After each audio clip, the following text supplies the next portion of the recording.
जय राधा माधव कुंज बिहारी।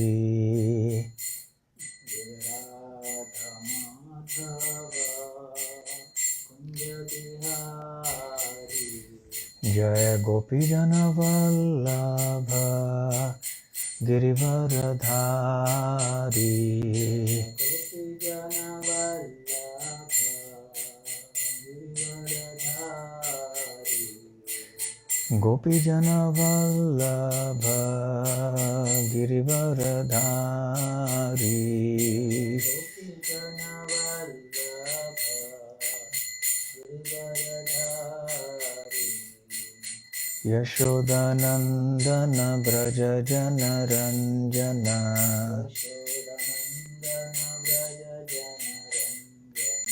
यशोदानंदन व्रज जन रंजन।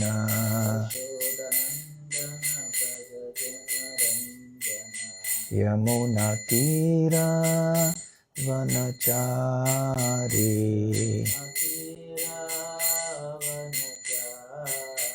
यमुना तीरा वनचारी।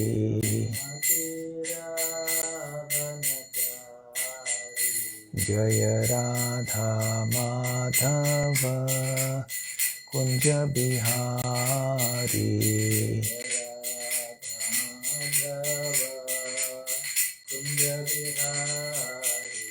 जय राधा माधव कुंज बिहारी।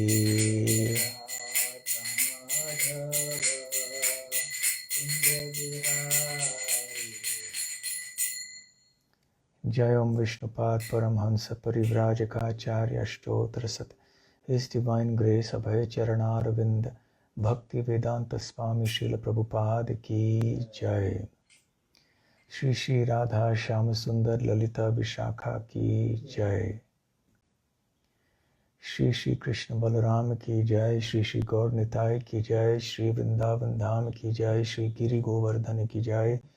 श्री प्रहलाद महाराज की जय। निताय गौर प्रेमानंदे। समवेत भक्त वृंद की जय। समवेत भक्त वृंद की जय। समवेत भक्त वृंद की जय। श्री श्री गुरु गौरांग की जय।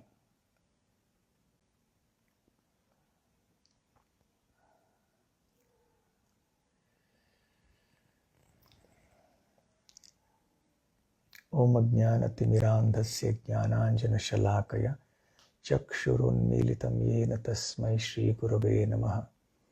श्रीचैतन्यमनोभीष्टं स्थापितं येन भूतले स्वयं रूप कदा मह्यं ददाति स्वपदान्तिकं।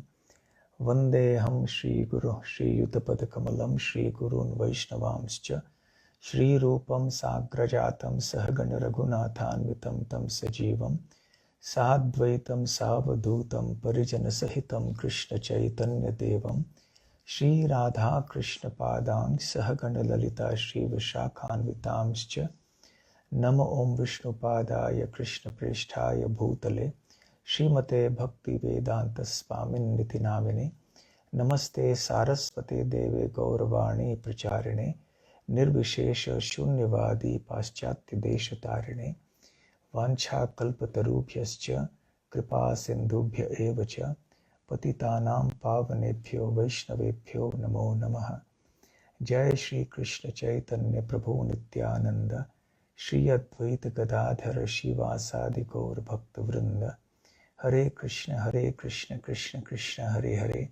हरे Ram Ram Ram Hare Hare. Hare Krishna.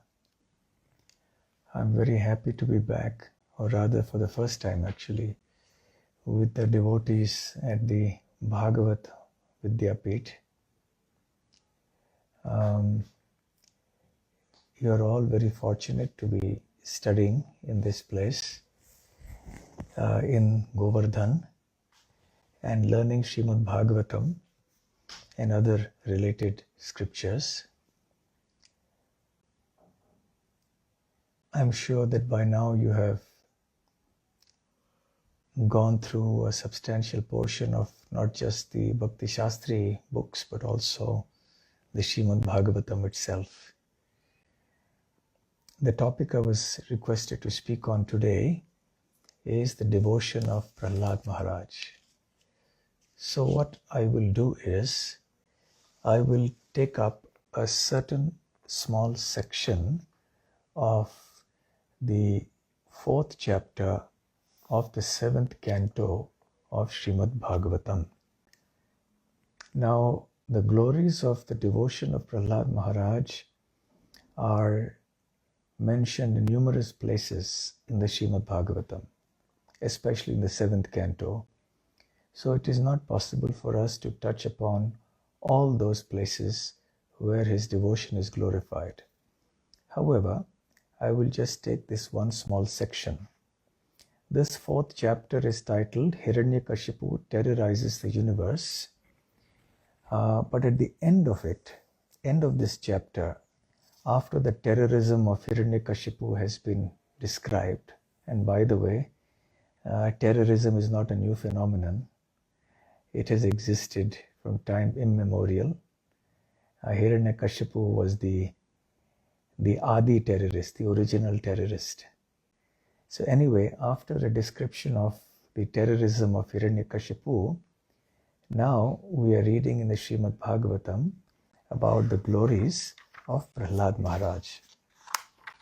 So we come to the 30th verse and we start from there, where Narad Muni, who is speaking this to Yudhishthir Maharaj, explains that Prahlad was not the only son of Hiranyakashipu. Hiranyakashipu had 4 sons. And amongst them, though, Prahlad, Mahams Tesham, Tesham means amongst them, amongst the 4 sons, Chatvaraha, amongst the 4 sons of Prahlad, of Hiranyakashipu, Prahlad was Mahans. He was Mahan, he was the greatest. Why so? Because Parama Adbhutaha, Gunaihi. Because of his Gunaihi, his qualities, his transcendental qualities, which were extraordinarily, which were extraordinary. Parama means supreme, and Adbhuta means extraordinary or astonishing. So the transcendental qualities of Prahlad Maharaj were astonishing and extraordinary, and that is what made him stand out amongst the 4 brothers.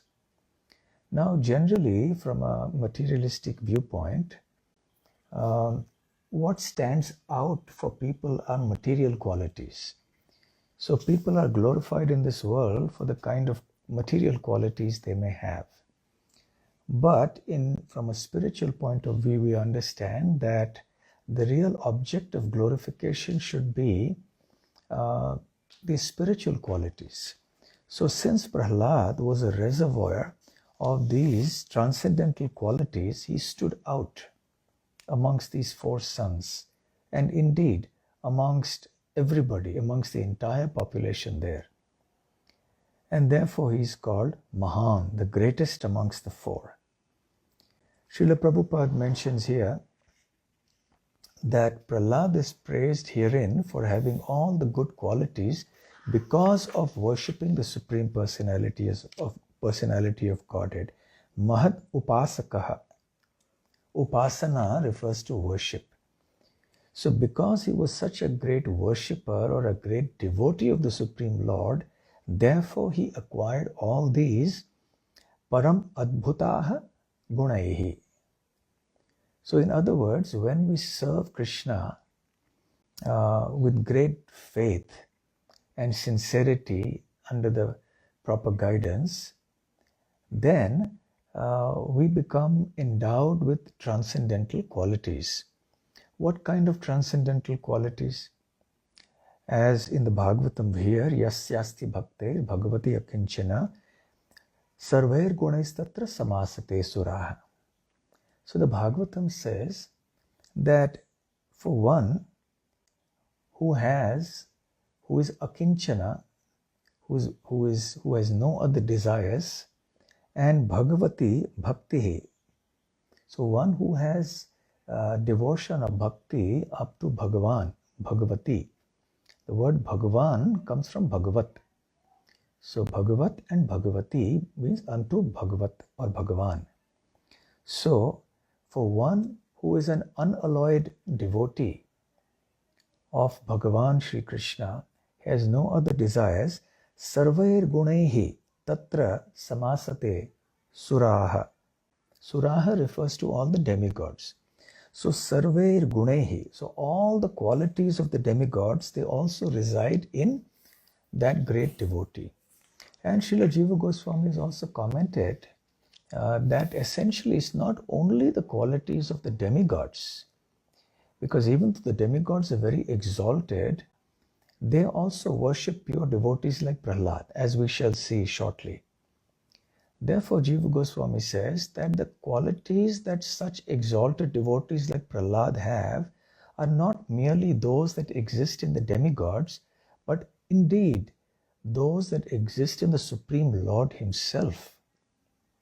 Now, naturally, because the living entity cannot be equal to the Supreme Lord in all respects, the quantitative aspect of those qualities will not be the same. But nevertheless, the qualities do exist in minute quantity in the great devotees like Prahlad. And that comes about because of devotion.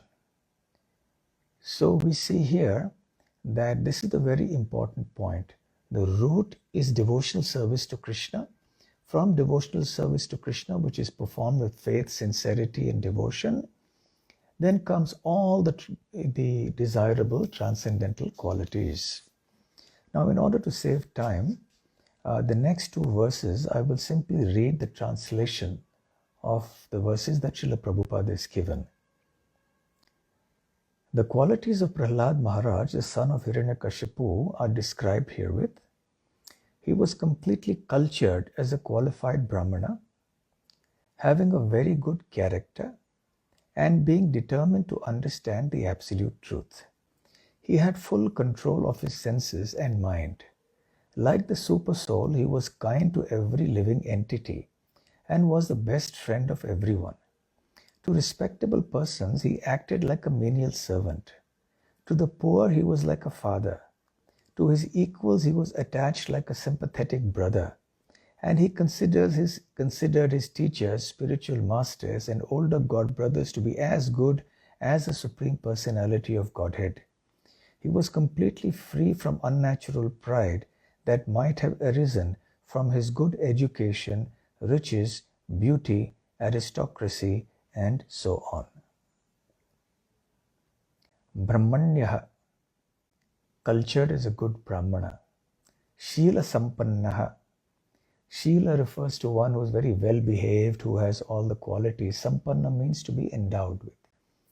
So he had all the qualities of a cultured person, and the highest culture is the state of devotion to Lord Krishna. So one who becomes a pure devotee of Lord Krishna automatically is the most cultured person and is endowed with all the good qualities. And Prabhupada mentions in the purport that these are some of the qualifications of a Vaishnava. So because Krishna has unlimited transcendental qualities, therefore Krishna's devotees also have unlimited transcendental qualities. It is not possible to enumerate all the qualities of a devotee. Although sometimes in the scriptures we do find that there is mention of such qualities. For example, in the Chaitanya Charitamrita, we see that Chaitanya Mahaprabhu speaks of the 26 qualities of a Vaishnava. Now, it doesn't mean that these are the only 26 qualities that a devotee has. The devotee can have many more qualities as well. So here also this list of qualities is not an exhaustive or a complete list. And Prabhupada and Narad Muni goes on to say that even though Prahlad Maharaj was born in a family of asuras and therefore technically by birth he was an asura, still he was a great devotee of Lord Vishnu. And his qualities were that he was never envious of Vaishnavas. The qualities of asuras is that generally speaking, they are envious of devotees. They don't like devotees so much. At least mostly, that's the characteristic. And Prabhupada mentions in the purport, the important point here is that we discover that a man is not qualified or disqualified simply by birth. Prahlad Maharaj was an asura by birth, yet he possessed all the qualities of a perfect Brahmana. Brahmanyaha Shila Sampannaha. Anyone can become a fully qualified Brahmana under the direction of a spiritual master. So therefore we see that birth is not actually a disqualification. It may be an impediment or it may be something favorable, in the sense that a person born in a family of devotees has a better chance to become a devotee because he or she is exposed to a devotional atmosphere and devotional teachings and practices and those samskars right from childhood. So definitely there is a very good chance. It's a favorable situation to become a devotee, but it's not necessary. The person may not become a devotee, at least in this life, or at least overtly not become a devotee. On the other hand, a person born in a non-devotee family by virtue of his or her past devotion, by past I mean in the previous lives, may become a devotee also. So therefore, even though birth and it may be an impediment or maybe something favorable, it is not necessarily so.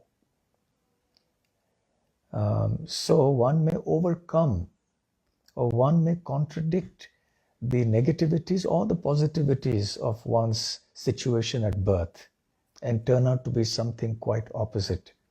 And there is nothing so stark a contrast possible as Prahlad, as the case of Prahlad. Because Hiranyakashipu was a very, very powerful demon. He was the king of the demons. So, Asura Varya, as Prahlad has addressed him elsewhere in this canto, that he is the best amongst the Asuras, the greatest amongst the Asuras. He was the most demoniac amongst all the demoniac people.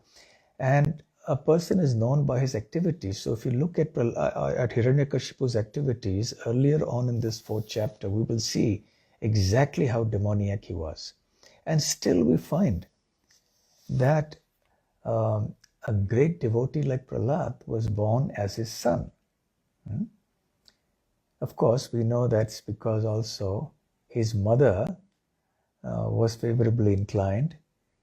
She heard from Narad Muni, and Prahlad also became a follower of Narad Muni when he was in his mother's womb.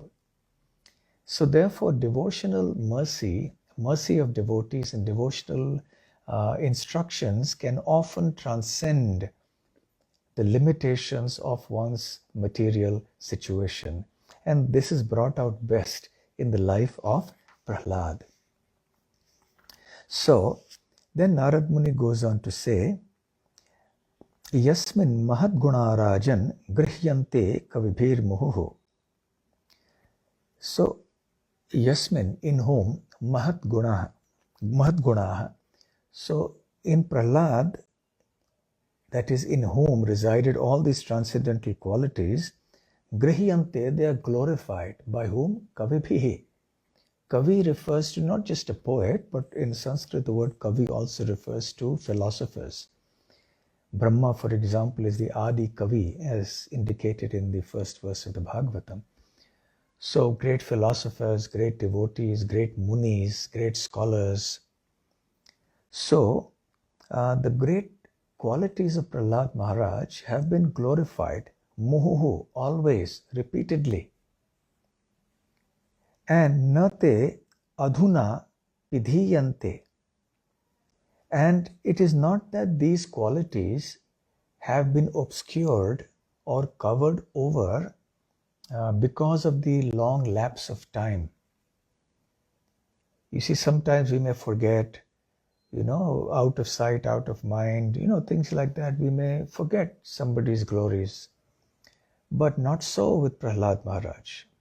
That is why Ramananda Rai says that the greatest fame is that of a devotee.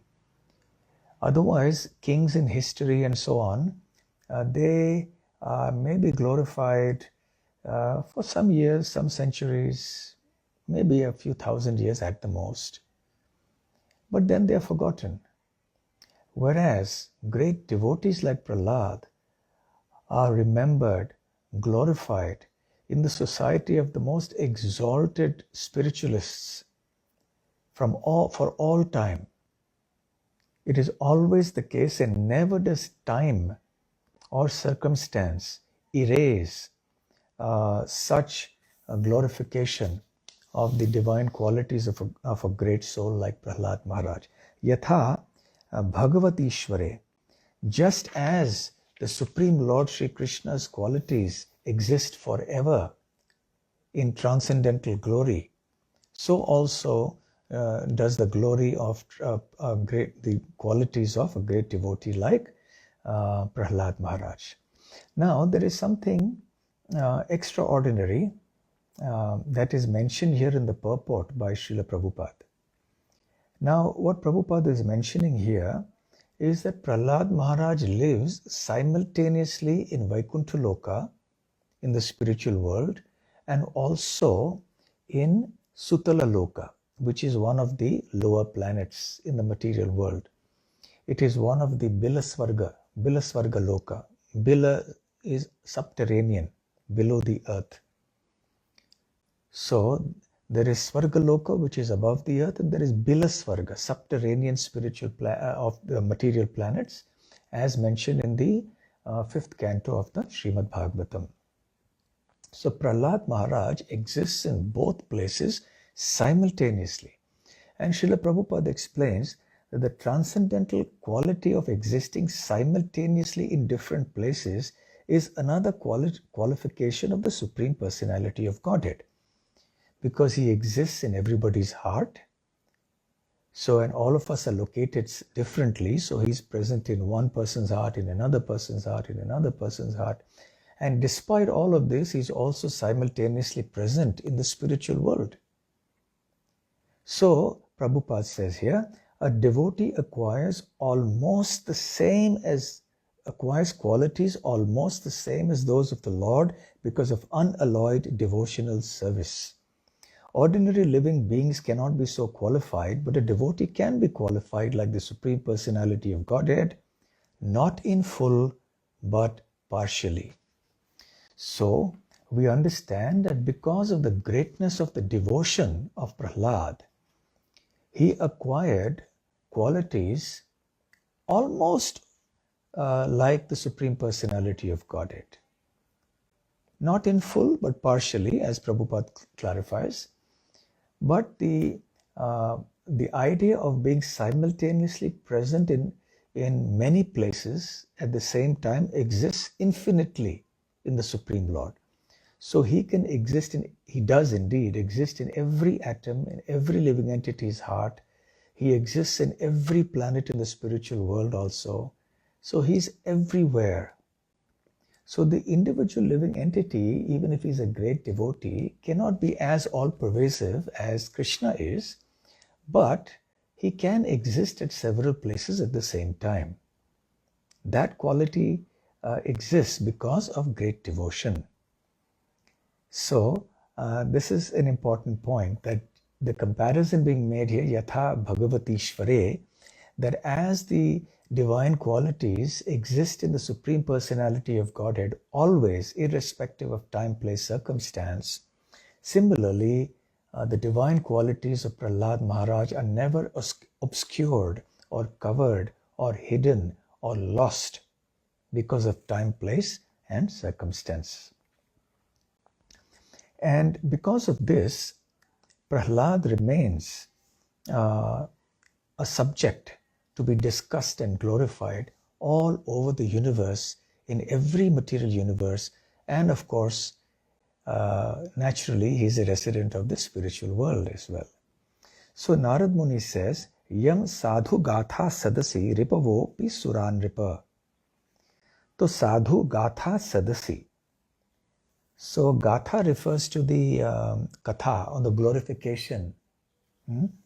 So whenever Sadhu Gatha Sadasi, whenever the sadhus gather together in an assembly to glorify the Supreme Personality of Godhead, His devotees, and the process of devotional service, undoubtedly, this Prahlad's example is also discussed. And by whom? Not just in a society of, those who are, shall we say, in the same family as Prahlad, descendants of Prahlad, but even by the enemies of the Asuras. Ripavaha. Ripu indicates an enemy. So now, because Prahlad was born in a family of Asuras, although he himself was a great devotee and not an Asura, but because traditionally the Asuras, the demons on one hand, and the Suras or the demigods on the other hand, have been inimical to each other. So because Prahlad was born in a family of Asuras, therefore technically the Devas or the demigods were his enemies. But because Prahlad was such a great devotee, even though he was born in a family of Asuras, the demigods glorify him. So whenever in the higher planets of the universe there is discussion, and that happens a lot, there is a discussion on the glories of Krishna and devotees, then Prahlad's name is invariably mentioned. And Prahlad's example is cited as an example of great devotees. So Narad Muni says, Kim uta anye bhavadrishaha. Then if it is so in the case of the enemies of the Asuras, of so-called enemies of Prahlad, what then to speak of others like you? Kim uta, kaimutya nyaya.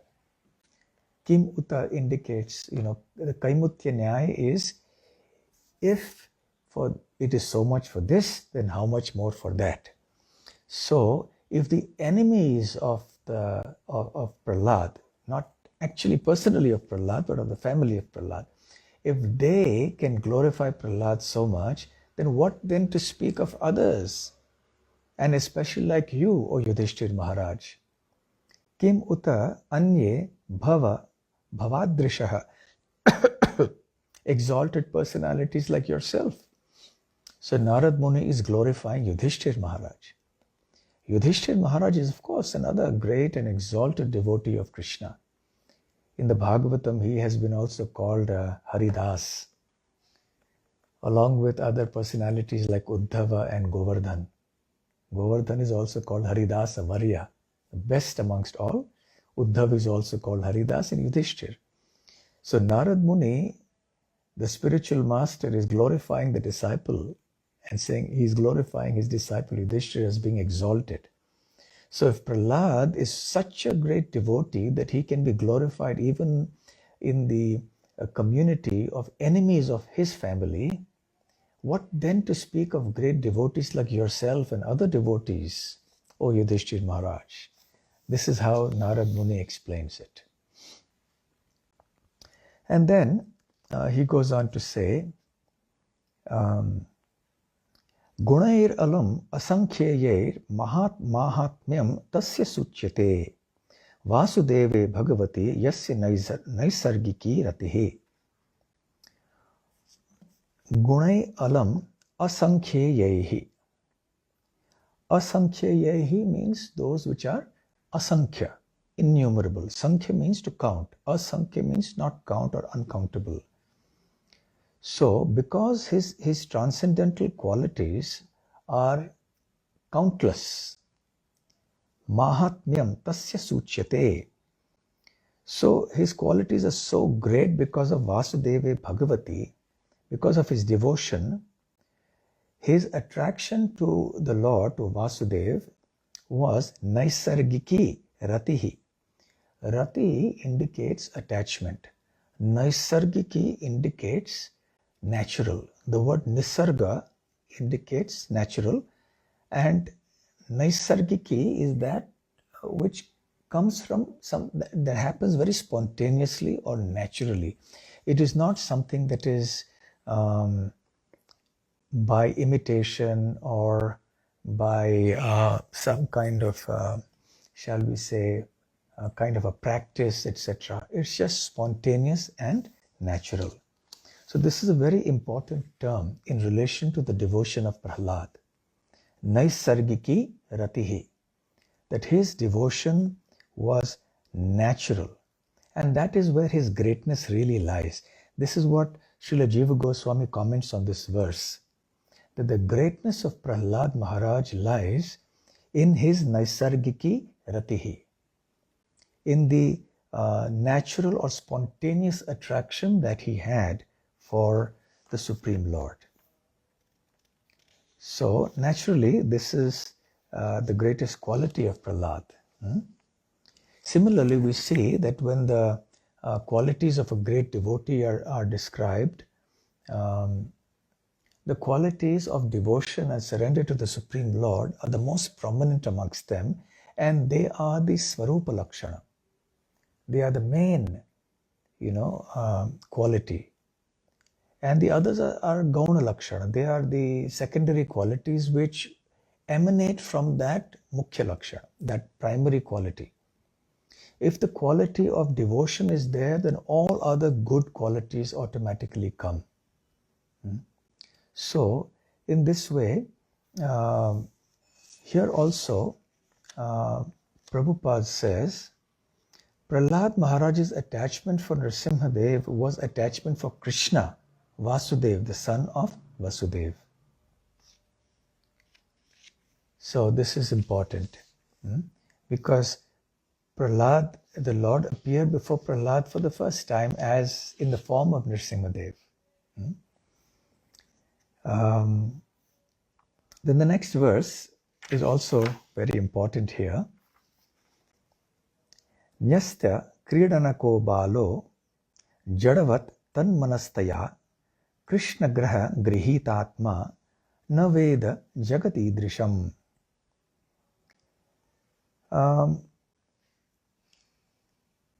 Nyasta means to give up. Kridanakaha indicates that which is meant for krida, for play, which means essentially toys.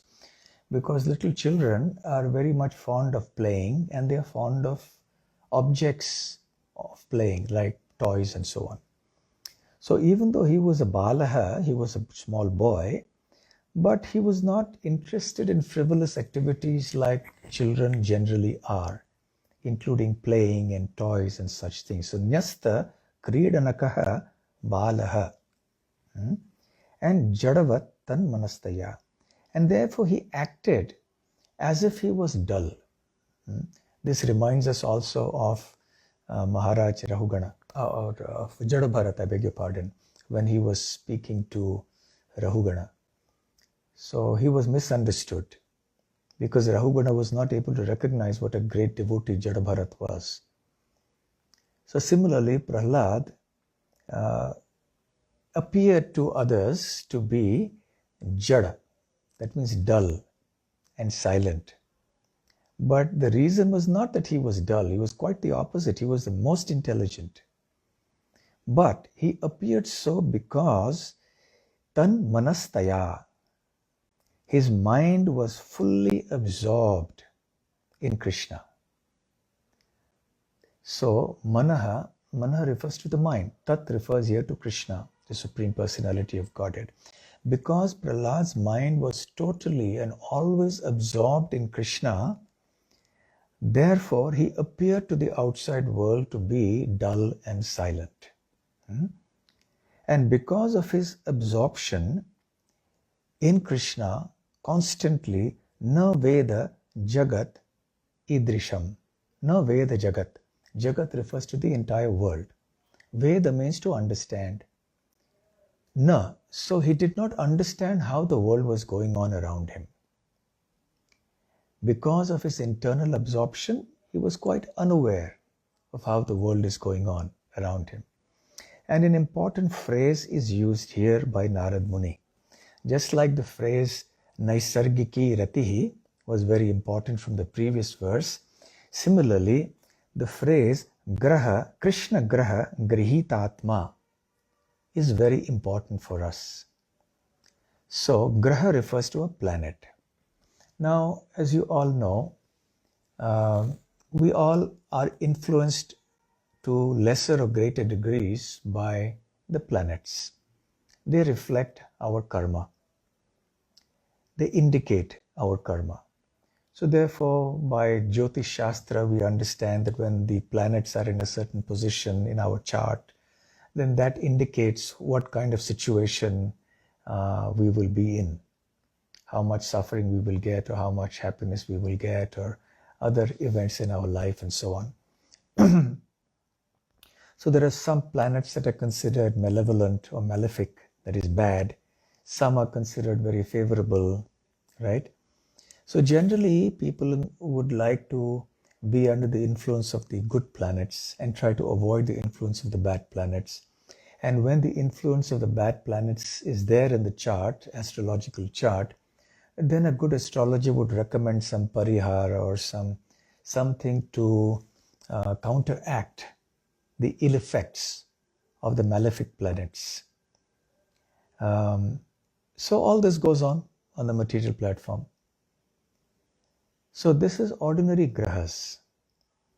But the perfect solution for transcending not only the malefic grahas, but also the other positive influencing grahas, because that's also material ultimately, is to come under the influence of Krishna Graha, the Krishna planet, which means to be totally Krishna conscious. So whilst we do recognize Jyotish Shastra, we understand its importance as a Vedic science. We do not denigrate it and dismiss it as something that is unscientific, etc. And we may, in a limited way, in a very careful way, utilize this science.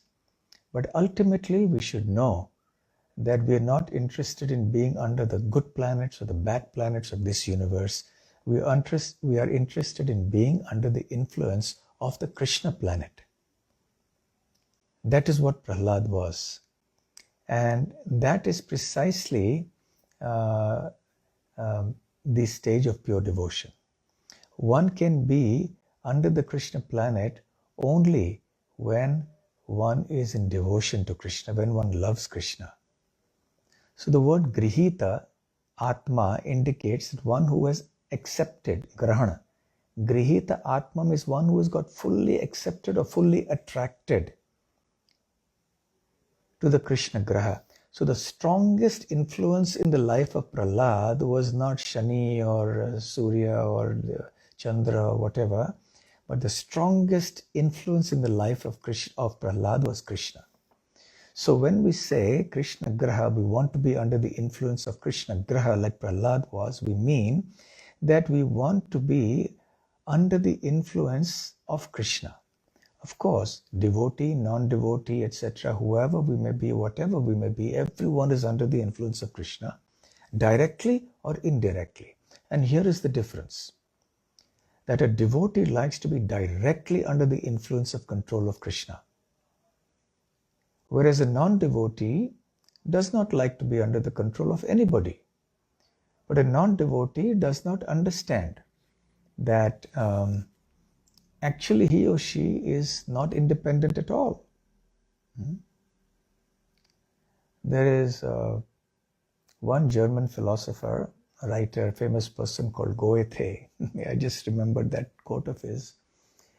I'm paraphrasing it. He says that there is no one so helplessly bound as one who falsely thinks he is independent. Of course, Goethe was not a devotee, so he was thinking in material terms most likely, but we can apply that principle from a spiritual point of view. So people think that they're independent, but actually they're not. They're always under the control of Krishna, but when they are not directly under the control of Krishna, they are under the control of the planets, of the material world. But Our idea is to move out from under the control of the material planets and move directly under the control of Krishna Graha, to be directly under the control of Krishna, which means to enter the realm of pure devotional service. So here, na veda jagat. So he could not understand how the world goes on. And in the next verse, Narad Muni says, he indicates exactly how this happened.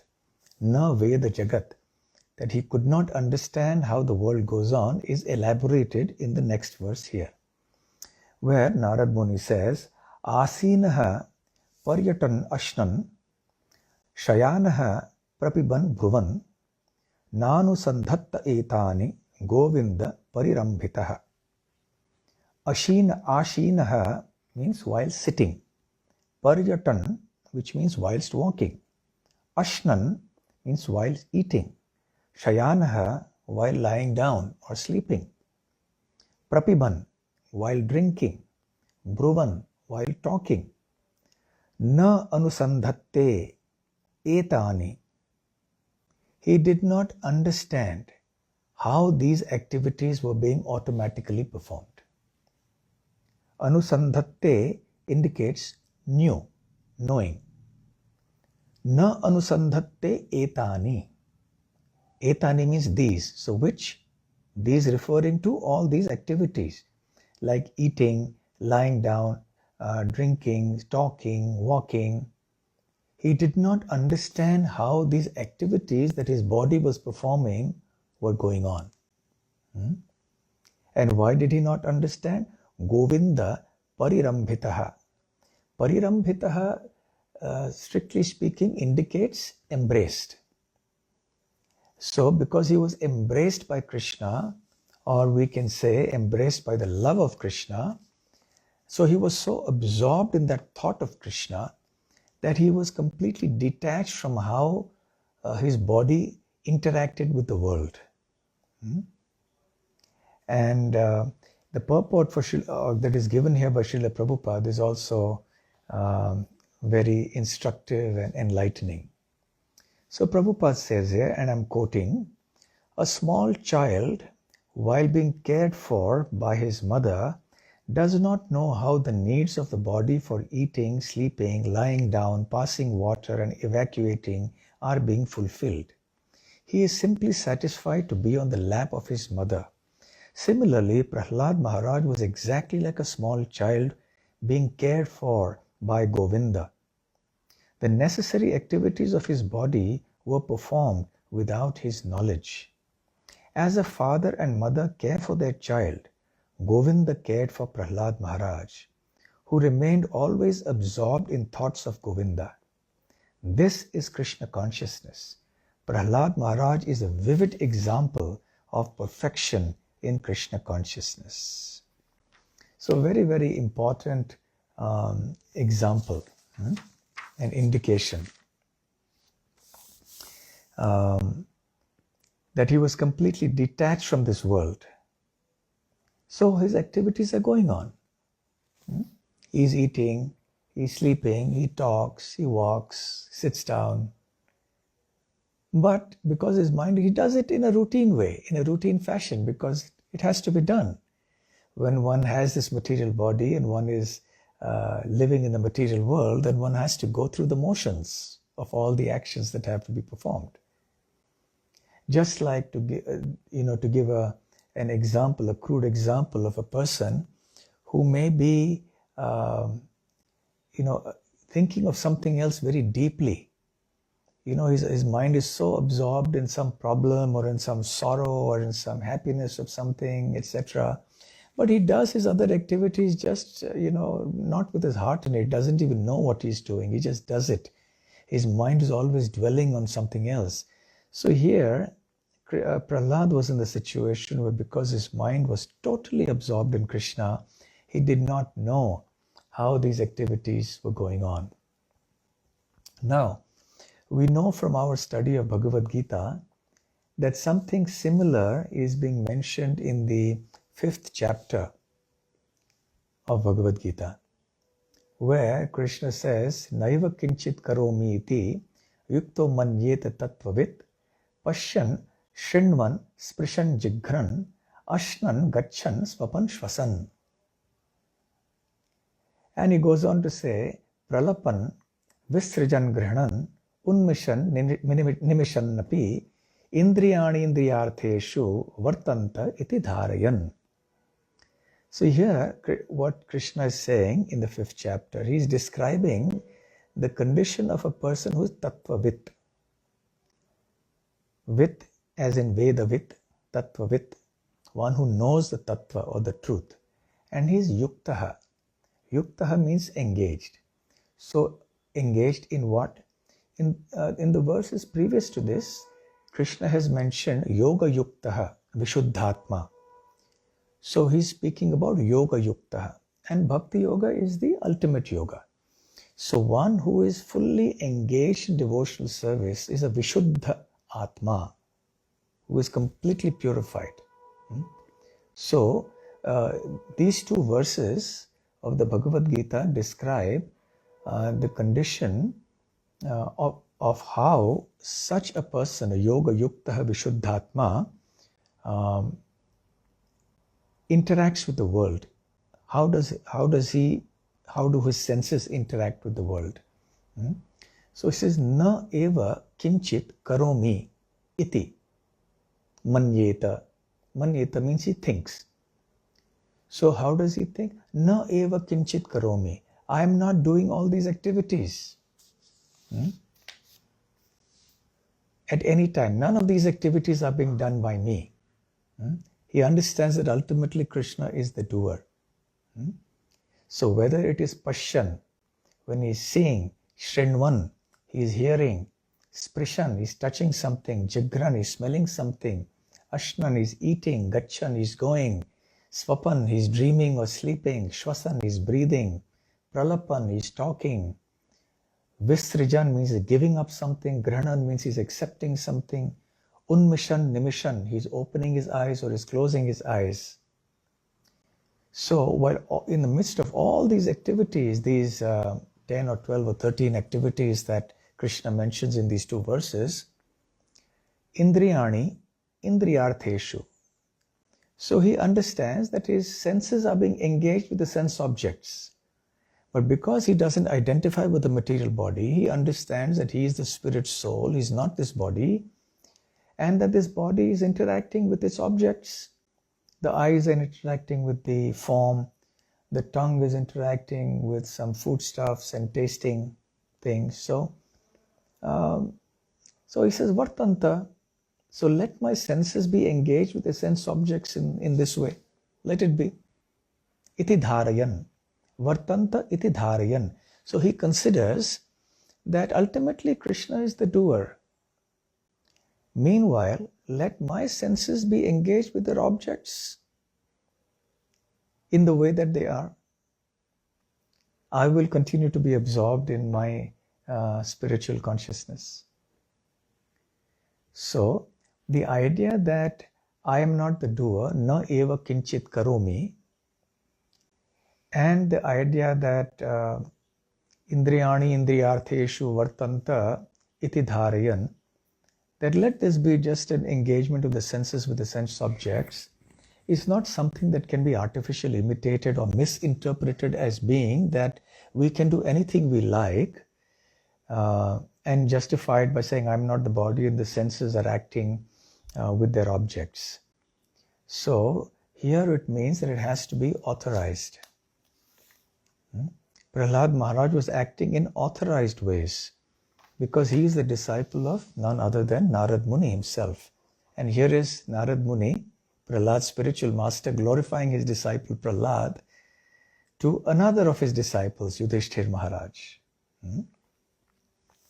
So Narad Muni goes on to say, Kvachit rudati vaikuntha chinta shabala chetanaha kvachit dhasati tachinta hlada udgayati kvachit. I think we're running out of time, so I'll be a little quick. So, kvachit rudati. Sometimes he would cry. Why would he cry? Vaikuntha chinta. By thoughts of Krishna or Vaikuntha. Vaikuntha is the spiritual world. Because of his absorption in Krishna, so he used to sometimes cry. Shabala Chetanaha. So his mind became sometimes bewildered by that, flustered because of his absorption in Krishna. Kvachit hasati tachinta. And sometimes he would laugh. Tachinta hlad udgayati kvachit. And sometimes, being very jubilant, he would chant very loudly. He would sing very loudly. And Prabhupada further mentions in the purport here that this verse clarifies the comparison of a devotee to a child, unquote. So Prabhupada is elaborating on the comparison of the child and of Prahlad's situation. If a mother leaves her small child in his bed or cradle and goes away to attend to some family duties, the child immediately understands that his mother has gone away, and therefore he cries. But as soon as the mother returns and cares for the child laughs and becomes jubilant. Similarly, Prahlad Maharaj, being always absorbed in thoughts of Krishna, sometimes felt separation, thinking, where is Krishna? This is explained by Sri Chaitanya Mahaprabhu. Shunyayatam jagat sarvam govinda virahena me. When an exalted devotee feels that Krishna is invisible, having gone away, he cries in separation. And sometimes when he sees that Krishna has returned to care for him, he laughs, just as a child sometimes laughs upon understanding that his mother is taking care of him. These symptoms are called bhava. And Narad Muni continues, he says, Nadati kvachit utkantho. Nadati means to speak loudly. Kvachit. So sometimes he would speak very loudly. Utkantho. Utkantha means in great eagerness, in great anxiety. Vilajjaha means without any sense of shame or embarrassment. What will others think of me? There was no consideration of that. Nrityati kvachit. Sometimes he would dance. Kvachit tad bhavana yuktaha tanmayo nuchakaraha. So sometimes he would be so absorbed in thoughts of Krishna, he felt oneness, tanmayaha, and anuchakara. He imitated the pastimes of Krishna. So tanmaya here indicates to feel the oneness. Now, again, this oneness is not the oneness of the Mayavadis, where the devotee physically wants to merge into Krishna and become Krishna ontologically. Here, the spirit, the bhava, or the mood is of being so absorbed in thoughts of Krishna. So here the tanmaya refers to chinmaya, or in the mind. So anuchakara, imitate that. In that bhav, Prahlad used to imitate the pastimes of Krishna, and one recollects at this time that the gopis did similarly, as is explained in the 10th canto. When Krishna disappeared from their midst and went away, the gopis became almost mad in anxiety of separation from Krishna. And among the other things they did was to imitate the pastimes of Krishna. One gopi became Putana, another became Krishna, another gopi became an asura, and another gopi became Krishna, killing that asura, and so on and so forth. So that happens in this very, very elevated state of consciousness. So Prabhupada mentions in the purport, Prahlad Maharaj sometimes felt that the Lord was far away from him, and therefore he called him loudly. When he saw that the Lord was before him, he was fully jubilant. Sometimes thinking himself one with the Supreme, he imitated the Lord's pastimes, and in separation from the Lord, he would sometimes show symptoms of madness. These feelings of a devotee would not be appreciated by impersonalists. Unquote. So this is an important point here. So here the relationship between Prahlad is that he was thinking of the Lord in terms of Vatsalya, that is, the Lord is like a parent and he is like the child. Here the feelings of Prahlad Maharaj were in the mellow of Vatsalya, filial love and affection. As a child cries when left by his mother, when Prahlad Maharaj felt the Lord was far away from him, he began to cry, Nadati. Again, a devotee like Prahlad sometimes sees the Lord is coming from a long distance to pacify him, like a mother responding to a child saying, My dear child, do not cry, I am coming. Then the devotee, without being ashamed due to his surroundings and circumstances, begins to dance thinking, Here is my Lord is coming. Thus the devotee in full ecstasy sometimes imitates the pastimes of the Lord, just as a cowherd boy used to imitate the behavior of jungle animals. However, he does not actually become the Lord. Prahlad Maharaj achieved the spiritual ecstasies described herein by his advancement in spiritual understanding. And the last verse before I stop is, I'll just translate to save time. Sometimes feeling the touch of the Lord's lotus hands, he became spiritually jubilant and remained silent, his hair standing on end and tears gliding down from his half-closed eyes because of his love for the Lord.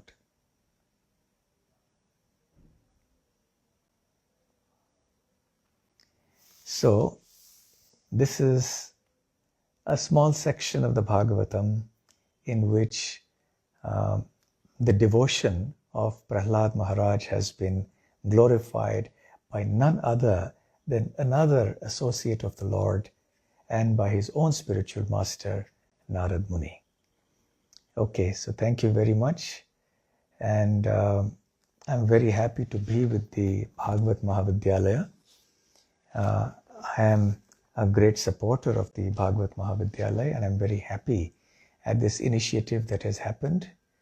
And I do hope and pray that this project will continue on and move on from strength to strength, and that you get all the support that you need to continue this wonderful project. I'm sure Srila Prabhupada will be very pleased with this.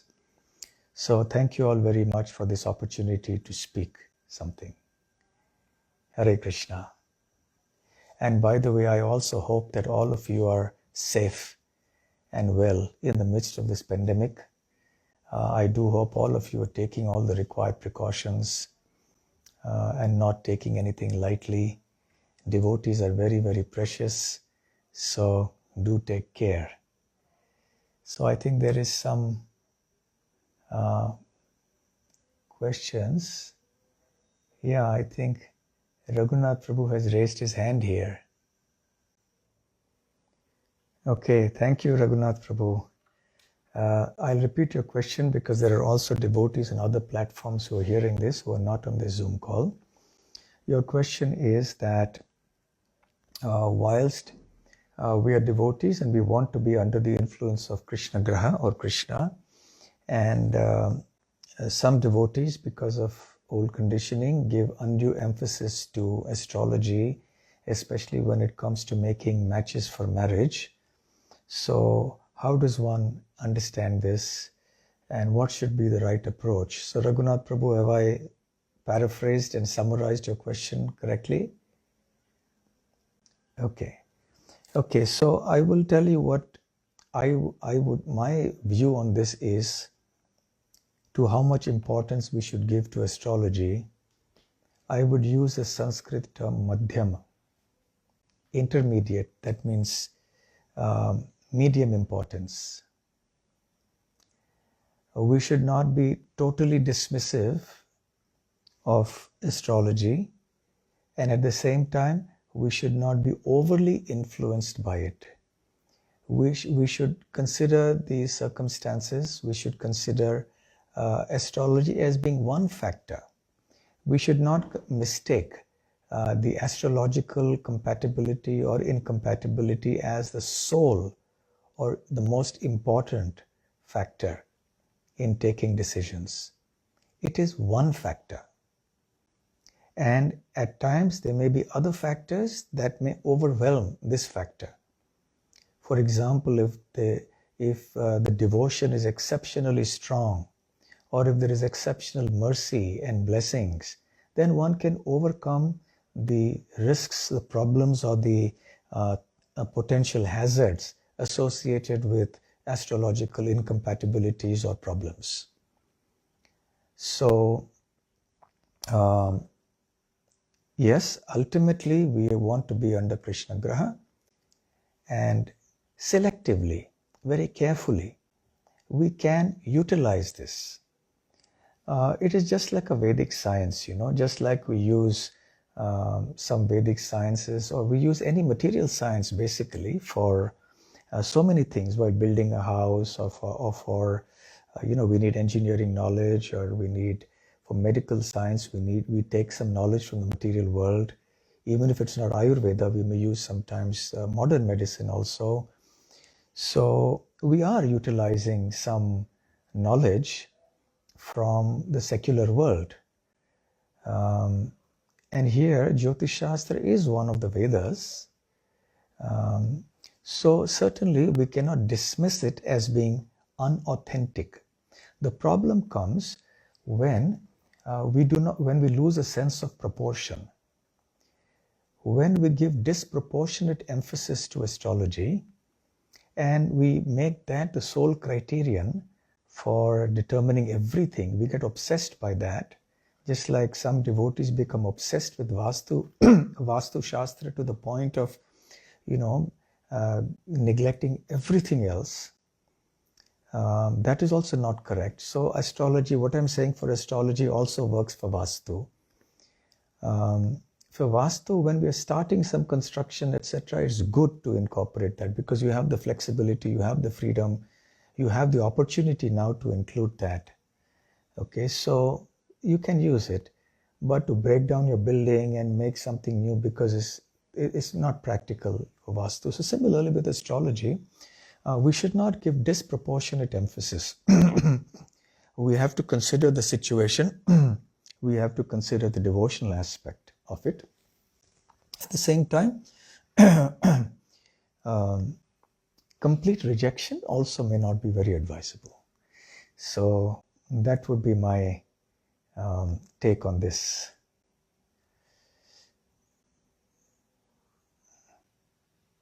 Okay, thank you.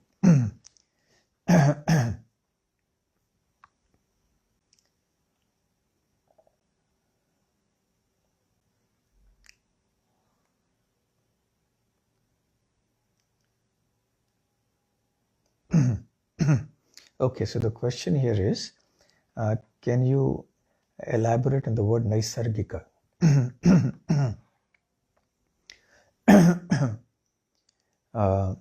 The word Naisargika, as I said in the class, comes from Nisarga. So we have all heard the word Sarga, which refers to creation, Sarga. Atra Sarga Visargascha Sthanam Poshanam Utayaha Manmantaro Ishanu Katha Rodha Mukti Rashraya, right? In the 10 subjects that are discussed in the Srimad Bhagavatam, the first is Sarga, the second is Visarga. So Sarga refers to the creation of Mahavishnu, Visarga refers to the creation of Brahma, which is a secondary creation. So similarly in the world, the nature around us on the earth is called Nisarga or Prakriti. And in natural everyday language, we refer to Prakriti or nature as Nisarga. So when we say something is natural, we mean that it is spontaneous. It doesn't arise because of, shall we say, some rules or regulations or some artificial imposition or something like that. It arises out of something spontaneous and natural to that entity. So Prahlad Maharaj's devotion was Naisargiki Ratihi. So that Rati or attraction to Krishna was spontaneous.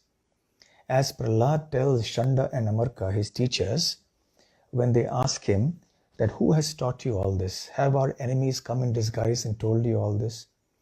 So Prahlad, in the course of that reply, also mentions that he can't help it. He's helpless, he says.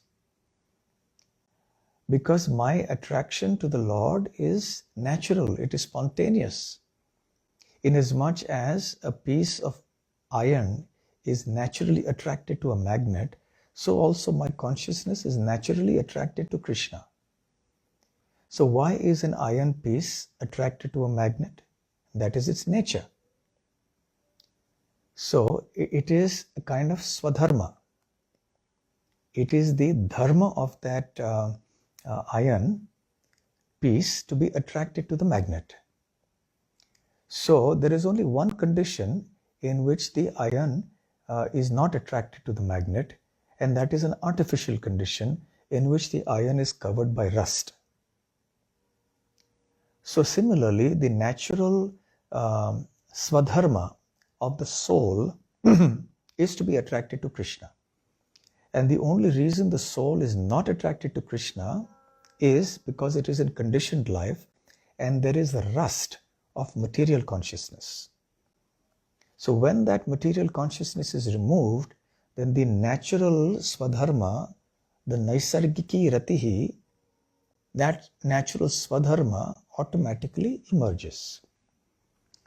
So that happens by the chanting of the holy names and so on, and other devotional practices. As Srila Prabhupada has mentioned in his lecture, that the chanting of Hare Krishna is not an artificial imposition. So Prahlad is actually manifesting the true qualities of the soul, the natural quality of the soul, the swadharma of the soul. And that is how his devotion is spontaneously coming out. Okay, so we will stop here. And I see that in the chat box you have a Veda Varsity and the details of all the courses going on. That's excellent.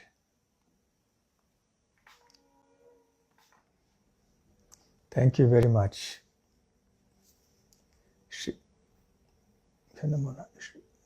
Srila Prabhupada ki jai. Gaur Premanande. Hari Hari Bol. Hare Krishna.